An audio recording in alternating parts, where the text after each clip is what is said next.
Hello, welcome to the Plot Malaysia. This is our 17th episode. This is the show for the fans. By the fans. Yeah.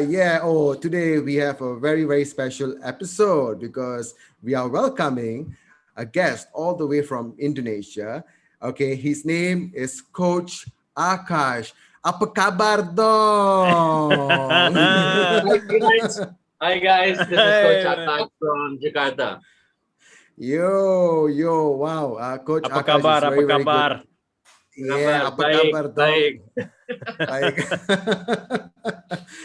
it's so good to have you here, Coach Akash, with us because we're going to share with you. We're going to ask you to share with us your thoughts on on football in general, your experience and so on and so forth. So, guys, we are going to be having this a two-part session. So this is part one. Okay, we're going to be picking his brain a little bit, in terms of some of the questions we're going to ask him. So going to be lots of fun. Hurry and I definitely can't wait. So Hurry, what's in store for us today, man? Do No, I tell us. mean we've got an awesome lineup today, guys, and welcome Akash. Great to have you on. Uh, we're going to pick Akash's brain. Basically, we've talked a lot about football, Premier League in general, but I think now we want to go a little bit deeper, pick his brains about coaching on the tactical side of things. Ram, I think is the best place to give him a bit of background about Akash, but Akash runs a coaching academy in Jakarta. We'll definitely be picking his brains on that fairly soon. But I think before we go anywhere, you know what we got to start with, man. Yes. Akash, we are so excited to ask you this question because recently, if you could remember the recent events of the ESL. So I'm Yeah. going to jump right into it, Akash, and we're just going to ask you, what are your thoughts about it and its collapse? Do tell us. When it initially when the talks began, uh I already had a feeling that this will not going to it's not going to last long and things will go back to what it was. But when things like this happen, it is unforgiving, especially for the clubs who thought that they could have done this without everything was done in secrecy. This is not something that had happened overnight. This was Yep. something that had been planned for quite a while, and for them to be doing it while things were running. The focus wasn't even with what was going on at the time, and I think that is an act of betrayal to everybody Yes. around the world, the fans of football, not just in particular the clubs that were involved, but everybody. Because right now, if let's say if it actually happened, you are hurting everybody. You're Yes. not. It's not. It's just trying to break away from. It's like in the school, all the like that little group of kids, the bullies. They Yes, get yes, together yes. Yep. and then they start bullying all the other kids, and it creates a lot of it disrupts the whole ethos. So Yep. I but it's so difficult to understand why these kind of thoughts are even there. But I was really confident that nothing would happen, especially when FIFA came out and said that, look, if this is going to happen, then you guys cannot be part of this and that, which is pretty much everything in football. So Hmm. but for me, it is not even about that. It is about the owners. I don't find this, or even the directors, the chairman or the president of the clubs, I don't think it is forgiving. I think this is something that they had tried to uh, they had they, they had tried to do this on their own, just purely greed. This just purely Yep. greed. But the Yep. domino effect, if although realistically it would not have happened, but if let's say it would have happened, then it would have killed a lot of things in football. So I'm Yep. glad that what I anticipated, which didn't really happen, and it's now something of the past, and things are Yep. back to normal, thankfully. Yep, it's a relief, I have to say the least. And just between me and you, Akash, hashtag Glazes Out, yeah? Yeah, yeah, I agree with that. Yep. But again, it all, whether glazes are out. See, everybody, since even the time they've come in, has always been some friction or not. And I'm not so much, I don't really focus on owners, on stuff like that, like just purely what's happening on the field, and just how you manage the club and all, as long as you're not in the red zone, even like in terms of business outside. I think what they're doing is okay and stuff, but I think this was something completely uncalled for. And I think because of the lack of understanding of the sport itself, and not coming from that kind of background and just purely a business sense, and just dollars and cents really, making and creating decisions. I think that was really hurtful. And so when people say Glazes Out and all these stuff, maybe in terms of that, but if you look at how the club's actually been run, like now, I mean, especially in the last decade, I mean, we are pretty stable in terms of finances and stuff. I think they're doing okay that way. But if this is the actions behind the curtains, behind the scenes, then maybe yes, Glazes Out. I've never been one to be like, owners out and stuff like that. But I think this was an act of betrayal. All right. Fair Spot enough. on, man. I do Spot on, agree man. with you 100%. Yep. Yeah. I echo. Up to you, man. Yep. Yeah. I really echo a lot of that, man, because I think it's important to highlight as well. It wasn't, sometimes they're highlighting the club names a lot. I get it, but it actually wasn't the clubs in this situation. I mean, the managers, the players were not consulted. They were all against it. So I think it was just, like you said, greedy owners. And I think I think what's unforgiving in a way is, I mean, especially in the case of Glazers or even FSG and some of the other owners, they've been there. It's not like they've been there for 1 or 2 years. They've been there for 10 years, some of them 15 years. So you should know the club's values and traditions by now.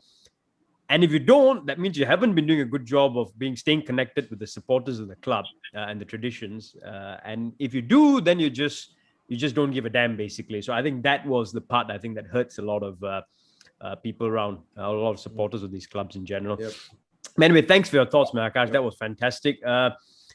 We got to pick your brains, man. So I think just for the benefit of our viewers as well, we want to know a little bit about your background. So I mean, you're obviously running an academy now, but let's take you back a good few years to when you started off as a footballer and your ambitions of becoming a footballer, for example. I know, for example, I mean, I'm not going to give too much away, but I know you had some trials as well abroad. So maybe you want to take us a bit through that journey, actually. So I spent most of my life in Singapore, and I was part of the youth setup over there with the S League. And a few years prior to being in the under 14s, I was also playing for Singapore under 12s for sepak takraw. Oh, wow. In Malaysia also, it's it's an ASEAN sport. But all of us that explains the bicycle kicks, man. Now I get it. Akash, the only way I can do a bicycle kick is ride a bicycle and then kick the ball after that. That's all I can do. So we all grew up with football and sepak takraw, and these were the only sports that I played. So moving into my teens, that's when I started playing in the Youth S League. It was a newly formed league at that time as well.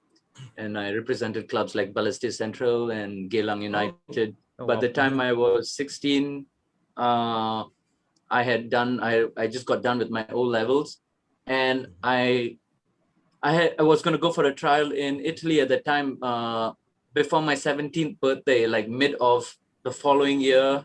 So I had come back to Indonesia and played here for a while, just trained with some local clubs here, and just to get my fitness levels, so that it doesn't drop. And a few months later, I was on a plane, and I was in Provercelli for a Serie C club, and I was representing the under 17 team, and we were playing an off-season tournament. We even played the likes of Juventus and drew 0-0 with them. And it was a great experience. I mean, don't think that you grew up in ASEAN or even, like, for example, Singapore. we played against good teams. Like in Singapore, we were dubbed the golden generation. We were the 84 batch. So many of us turned out to be pros, some even representing the country till today. Notable names, you have Hassan Sani in goal in Singapore. You have Baihaki Kaizan. These were all my Yes. bench mates. Baihaki and me go all the way back to Sepak Takraw in the under 12s. And you have a lot. Muhammad Ridwan, also 84. You have Jumaat Jantan, also all playing AFF, Suzuki Cup, and all for Singapore. So 84 batch were dubbed the golden generation. Wow. Amazing. Yeah. So Amazing. yeah. So Absolutely amazing. don't people say, oh, Singapore, where is it and on the map and all? For example, prior to me leaving Singapore, we even had a match against IFK Gothenburg. They had come to Singapore wow. They had come to Singapore for their own tour, and they played Geylang. Their second team played us. Their first team played the Singapore under 16. I remember that match clearly. We had just got done with our season, and they played our under 18 team. And two boys from the under 16 got called up to the under 18. I was one of them, and the other one was my teammate, who was a goalkeeper. I started the match, and we played in Bedok Stadium. I started first 11. Within 15 minutes, we were down 2-0, and our goalkeeper got substituted, and my under 16 teammate came on. Few minutes later, I somehow got the ball from the wing. I created space. I pushed the ball inside through the side of the box. It was super narrow, but I knew if I didn't take a shot as a striker, I would get into trouble with my coach. Like it is your bread and butter. You have to take a shot. I somehow took a shot, miraculously squeezed past the hands of the goalkeeper on the ground, and it went in. 2-1. We won the game 4-2 that day, and it was a great, super game. It was, and the thing is, it wasn't even on social media back then, right? Imagine it was on social media. Like all these things would help, like boost your confidence, your energy as a player, especially of that age. You're playing against a team that played in Champions League too. IFK Gothenburg, from Sweden, isn't it? And Swedish club, the following day or 2 days later, I don't remember, they played Singapore under 16s, and the Singapore team beat them 2-1. They beat them, but they played the first 11 of the Gothenburg team. But even then, their physicality was something else. It was from a different level altogether. We just had to use our speed, technique, it was a difficult game, but we gained so much of knowledge, so much of experience. So growing up in Singapore, playing in these kind of matches week in and week out, you're rubbing shoulders with really solid players. It's a different ball game today. I would say the youth leagues in Singapore, it doesn't have the same grit, the same intensity to it. Well, but hopefully things will pick up again in Singapore, and you get to see the glory days again. But when we were in that year, in the year 2000. That was a very good year, and I mean that era, that phase for Singapore. Youth football and youth leagues over there. So it all started over there, and then went on to Italy, to Provercelli, where we played 5 matches. We finished third, and I celebrated my 17th birthday in the changing room, and it was great that the team got me a cake and everything, and the coach, I'm naturally a striker.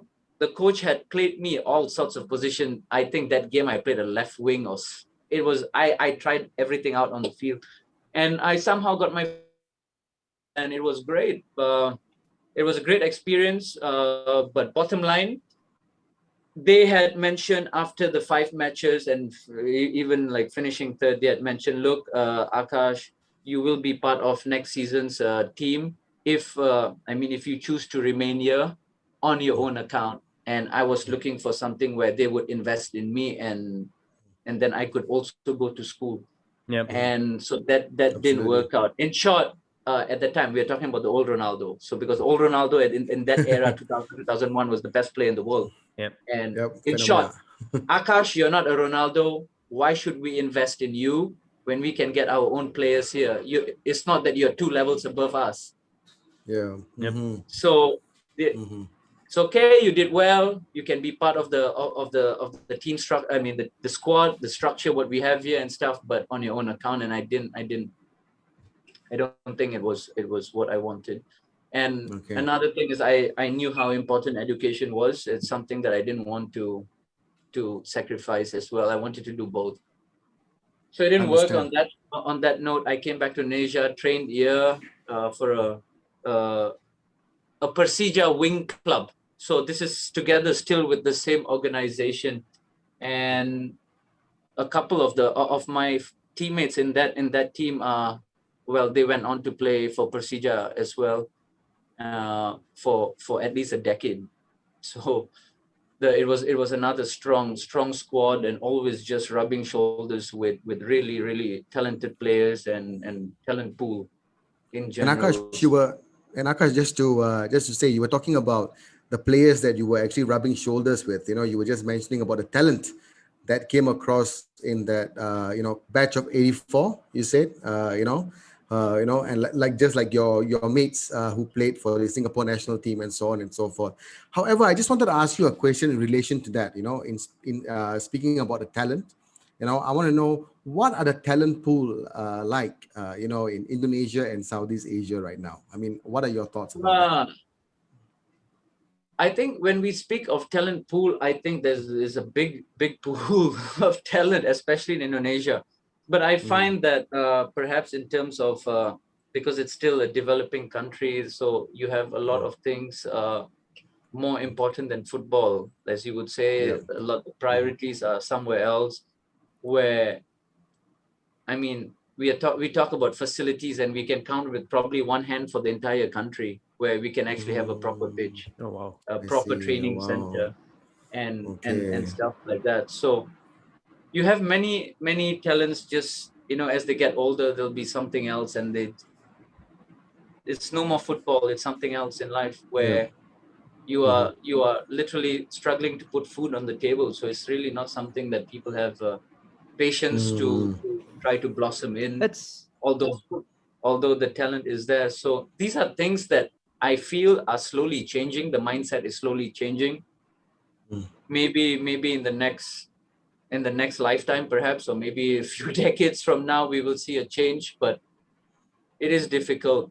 In terms of pool, there Hmm. is a lot, but in terms of structure, organization, modern way of handling things is still not there. We are not professional at all in that so. sense. So is it fair to say, Akash, that's really interesting, right? So is it fair to say the talent is there, and I can imagine the talent is there, that in terms of Yeah, in talent terms talent of is tech, always in terms of technique, in terms of tactical play, for example, from these young and aspiring footballers in Indonesia, but then there's not enough money in the game. Is that fair to say? So, Hmm. so in terms of infrastructure, I in terms of them actually seeing a yes career path for themselves. yes and I would say yes and no.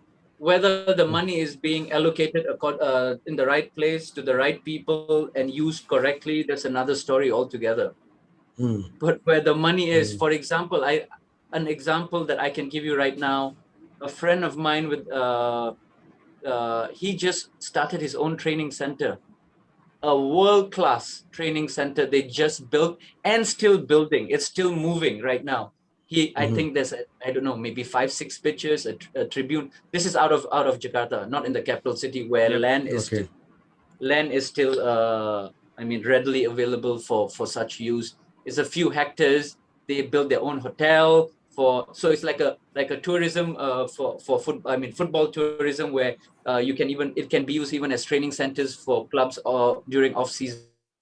They're building the coaches in place. My friend is also an A licensed coach, a pro A licensed pro coach.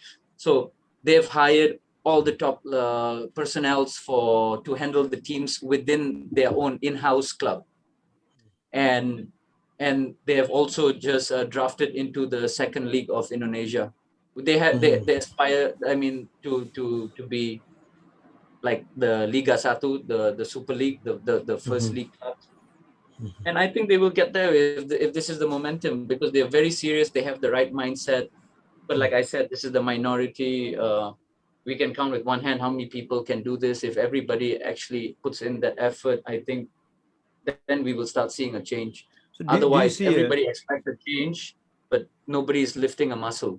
So do you see a career path? Do these footballers, aspiring footballers in Indonesia, see a career path for themselves? Do you think that's one of the reasons why they are they after a while moving into different professions, because they don't see a potential earning for them or a career for them in football moving forward? I think when it comes to potential earnings, it is something I would say quite decent for Indonesian footballers compared to if you were coming from such backgrounds and then you have no education too and you're just looking to get a 9 to 5 job. I think, and then I mean, it is definitely a much better option. But the thing is, the breakthrough, that is what takes a lot of time. That's what takes a lot of passion. That's what takes a lot of patience also. And not everybody can turn pro just because you have talent. I always tell this to the younger generation. It's never about the skills. You have so many skillful players. I know so many skillful players who never made it. And they are better than the players that turned out to be on live TV. And it's always about the attitude. That is the number one thing. Agree. Yep. It's just 100%. It's just like somebody who wants to be successful in life. It doesn't matter you have a business degree. It doesn't matter you have an MBA. Those things get you the interview, but who you are gets you the job. It's the same with football. You can be skillful, you can be all the talent in the world, but you don't live like a pro. You don't live like a monk. You don't eat on time. You don't sleep on time. You don't recover enough. You don't recover well to get up again, to be doing it at high intensity again. Then you're gone. The train has left. These are the things. That's really, really interesting, man. I mean, it's all about attitude, and we've seen that as well. I think that's one of the reasons why you see. I'm going to use a Liverpool example here. I know you guys will hate it, but people like Steven Gerrard made it, and a lot of it was because the attitude. I remember him being thrown in the first game when he was young against David Ginola, I think, one of his first starting appearances, and he was, I think, 18. He was taking on, and Ginola was on his flank. He was playing right back, and he tore him apart. But a weak footballer with a weak attitude would have sunk, but he took it as a challenge and he came back again. So I think that attitude speaks a lot. The one thing I've got to ask, man, I mean, before we sort of wrap up our first part of this 2-part series with Coach Akash, where we're definitely going to delve deeper into coaching next. But a couple of things. One is, there's a famous saying that they said no one wants to be a Gary Neville, wants to grow up to be a Gary Neville or play right back, for example. What kind of positions do you see aspiring footballers these days wanting to play more? Because you see a lot of these young guys. Are there more strikers out there? And also, what is your message to these footballers as a second part of this question, in terms of how they can develop their game and actually make that step up? I mean, for the young guys watching this as well, to make themselves professional footballers, should they look at maybe going abroad to get some experience as well at some point in their development? What are your thoughts on that? My thoughts are, it's a great question that you just asked. Like, nobody wants to grow up to be a Gary Neville, because at that time, right backs and left backs are not really, they didn't have that much of significance or importance in the game. But today, every position matters. Even a goalkeeper is involved in a build-up play. So you're looking at, let's say, Trent Arnold. You're looking at Wan-Bissaka. You're looking at Reece James. You're looking at how fit they are. You can't imagine their VO2 max. They are with transition to attack, defense, from attack to defense, again defense to attack. It is. You look at people like Marcelo. I mean, they have changed the game. Like these kind of football, modern football that we call it. Every player has a role now to play. There is no more, I sit back and you are attacking, I'm doing my job. Everybody's doing everybody's job together. And so what position do players want to be now? Like, you see the younger generation. You have players, I want to be a right back. You never used to hear that. Interesting, yeah. But now there's so much significance to a right back, to a full back. And no more, like when we grew up, who was the goalkeeper? Is the guy who was oversized. Always in my neighborhood teams. Who is the defender? Is the guy who can't score goals. And the ones who we call the Gele King, all the guys who can have that with the ball, that kind of presence, that kind of technique. We were the attackers.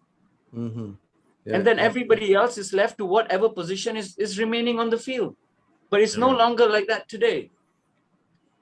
And this is an interesting thing, like even like top youth coaches do, like to put players out of their comfort zone, is to test players, just put them, just because you're a right wing, I put you today center mid, today I put you left wing.